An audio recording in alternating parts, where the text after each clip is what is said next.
Tingginya insan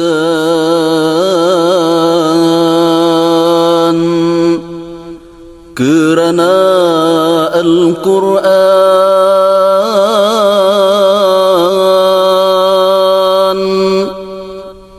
pengasuh ummah, asas kebenaran, tetapi sayang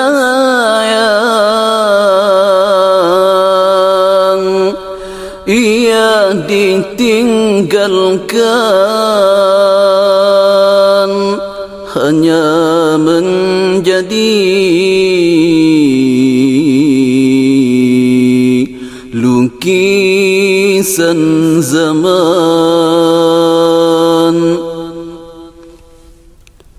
Tingginya insan kerana Al-Quran, pengasuh ummah, asas kebenaran, tetapi sayang ia ditinggalkan, hanya menjadi lukisan zaman.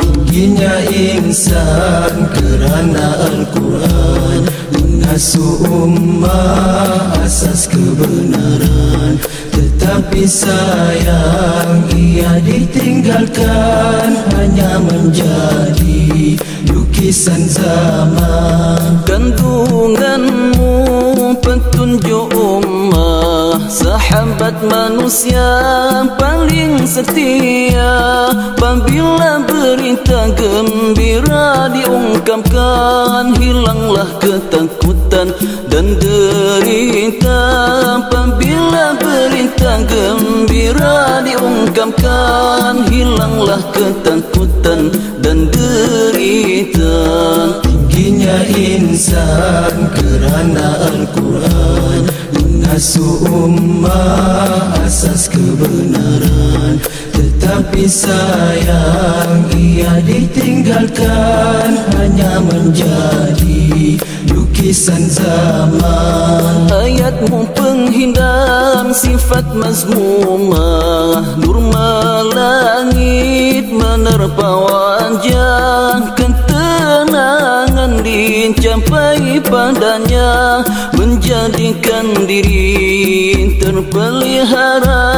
Ketenangan dicapai padanya, menjadikan diri terpelihara.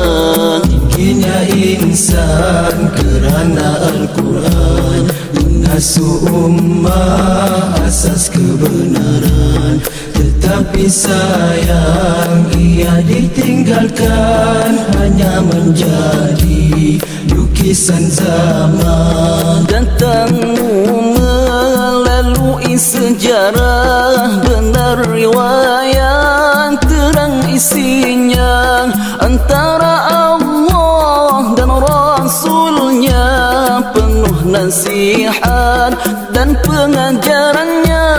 Al-Quran pembimbing ummah, firman dari Allah tercinta, janganlah dipandang dengan bersahaja.